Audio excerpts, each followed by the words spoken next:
label, oh yeah, no label, oh yeah. Hello guys, जय श्री श्याम। कैसे हो आप लोग? आई होप आप लोग अच्छे होंगे। तो गाइस हमारी चल रही है तैयारी, वो भी करवा चौथ की। करवा चौथ की। गाइस लहंगा पहन ली हूँ। घर में कथा कहेगी, रूही कथा बोलेगी। मैं पहले गाइस नहा के आऊंगी। हाँ, रूही कथा सुनाएगी। अभी मैं तैयारी हो रही तो गाइस मैं नहा के आती हूँ, तब जब मिलते हैं आपसे। तो दिखाओ इधर, देखो फाइनल। देखो गाइस, और हल्की सी पीछे देखो।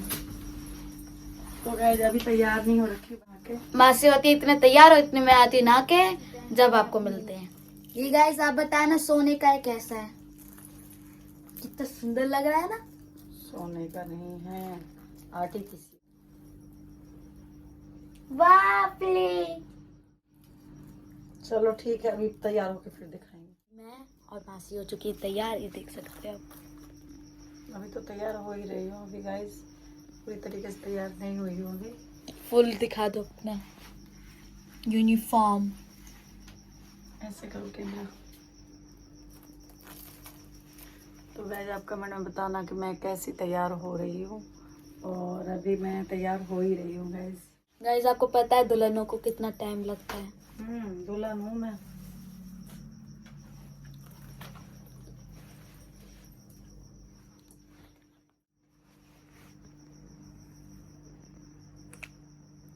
चलो तो गाइस पूरा तैयार हो जाते हैं, तब आपसे मिलते हैं। हो चुकी तैयार, अभी कर रही हूँ पूजा।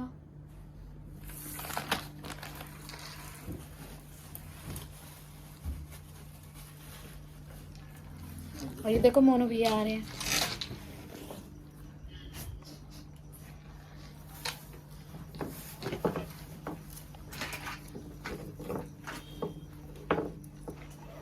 चलो बेटा कथा सुना दे।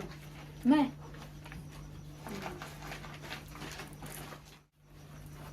गाइस कथा घर में ही सुन रही हूँ, गई नहीं मैं बाहर सुनने कथा। क्योंकि गाइस सारे लोग अपने घर में ही गा रहे हैं। तो मैं भी घर में ही कथा सुन रही हूँ गाइस। कॉपी कहाँ है? कथा बाबू वीडियो एंड करवाओ। तो गाइस करते हैं वीडियो एंड। अभी नहीं, एंड नहीं करते हैं अभी। ओके तो गाइस बाद में मिलते हैं। घूम के दिखाओ, इधर उधर घूम के दिखाओ जरा। ये देखो, ये देखो, ये देखो, ये देखो, इन भाई साहब जी को देखो।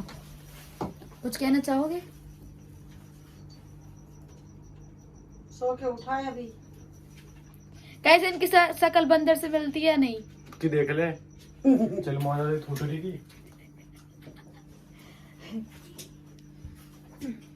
इतनी बड़ी बेइज्जती। जोर बोले जोर से।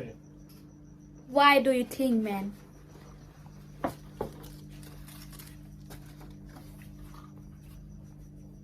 ये गाइस घर में ऐसे ही ढूंढते रहते हैं पैसे को।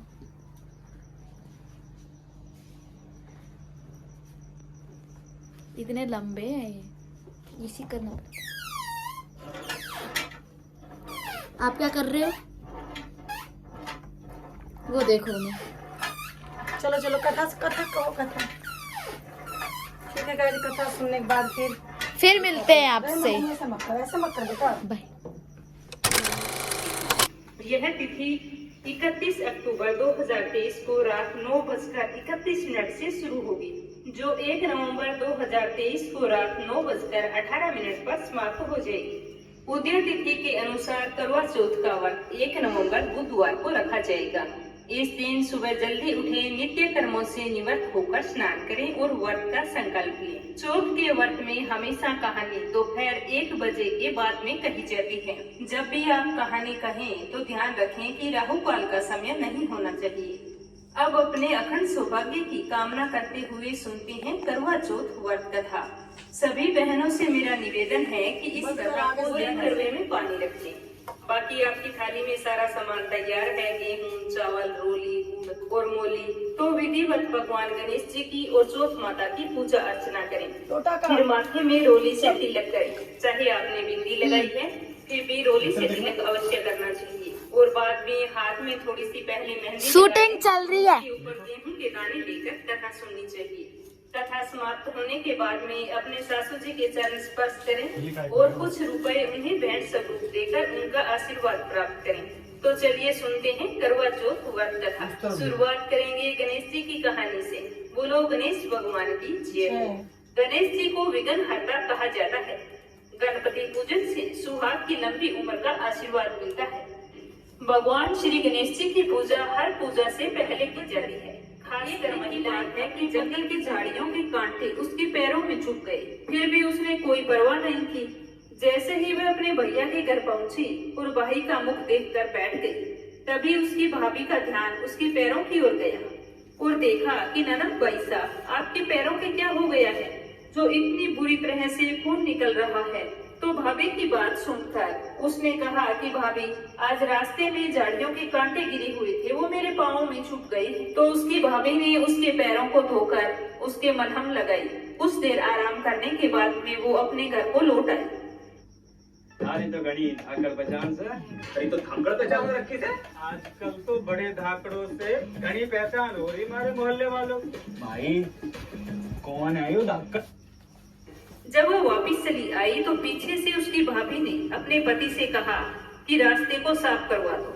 देखा नहीं आपकी बहन के पाँव में कितने कांटे चुभ गए थे। तो वह दूसरे ही दिन कुल्हाड़ी लेकर वहाँ पर गया और रास्ते में सारी झाड़ियों को काट कर रास्ता साफ कर दिया। ऐसा करते समय गणेश जी की प्रतिमा वहाँ से झाड़ियों के साथ हट गई। तो यह देखकर भगवान गणेश जी गुस्सा हो गए और उसके भाई के प्राण हर लिए। जब गांव के सारे लोग उसे अंतिम संस्कार के लिए लेके जा रहे थे, तब उसकी भाभी ने रोते हुए कहा कि तुम थोड़ी देर रुक जाओ, उनकी बहन आने वाली है।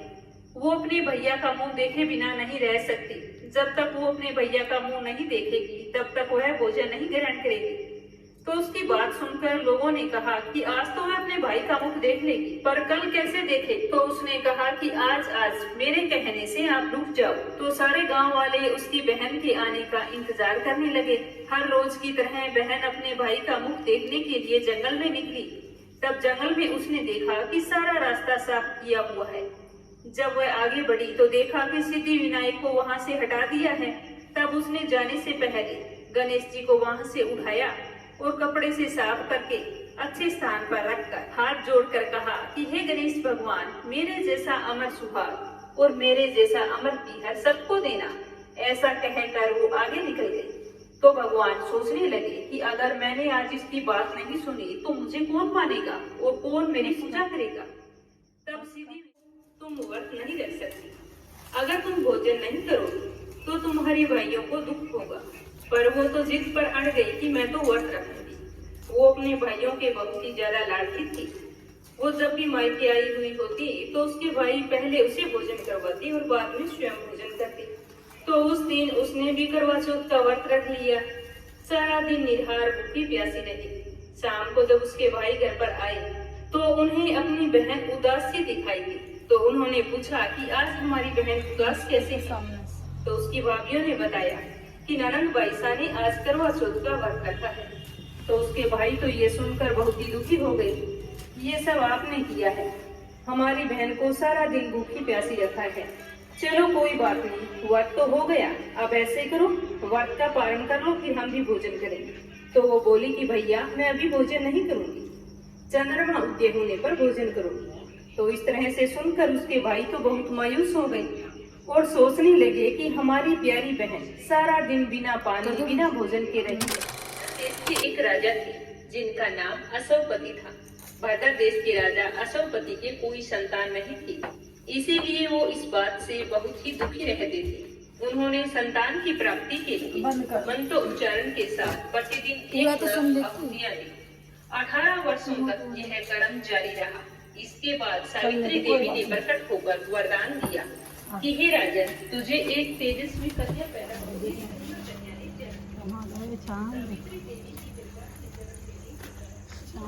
चले गए, चांद ढूंढते हैं अब। कहीं भी नहीं है चांद तो। इधर से निकलते हैं, इधर निकलते हैं ना। हाँ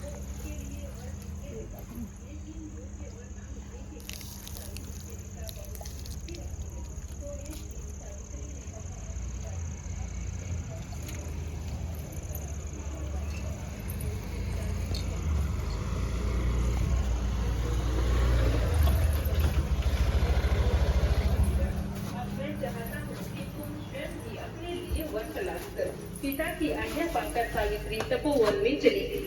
वहाँ पर सारव देश के राजा धूमतसेन रहते थे। उनका राज्य तो किसी ने छीन लिया था। उनके पुत्र सत्यवान को देखकर सावित्री उस पर मोहित हो गई और उसे पति के रूप में उसका वरण कर लिया। ऋषि राजनारद को जब इस बात का पता चला तो वह राजा असवपति के पास पहुँचे और कहा कि हे राजन, यह आप क्या कर रहे हैं? सत्यवान गुणवान धर्मात्मा है, बलवान भी है, लेकिन एंड नहीं कर रही बात है कि उसकी आयु बहुत ही छोटी है। वह अब एंड कर दो रात को दो। हो चुकी है खत्म और मम्मी यहाँ बैठी हैं और गाइज आप मम्मी ने रखा बताना हुआ है गाइज। फास्ट। हाँ गाइज, अब कथा तो सुन लिए गाइज, और अब शाम को देखते हैं कितने बजे चांद निकलेगी। और हमारे चांद भी आ रहे रास्ते में है गाइज, उन्हीं का वेट कर रही हूँ।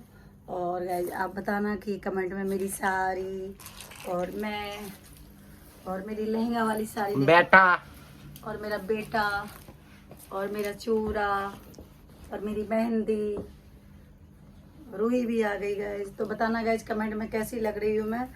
और चलो मैं वीडियो को कर रही हूँ और end। गाइस वीडियो अच्छी लगी हो तो लाइक करना, चैनल बने तो सब्सक्राइब करना। मिलते हैं नेक्स्ट ब्लॉग में, तब तक के लिए thanks for watching. O thanks अब जय निकल श्री चल। श्याम। चलो गाइज वीडियो पूरा देखना। Bye bye bye. Bye bye. I'm lonely, but damn, I'm going. I don't want no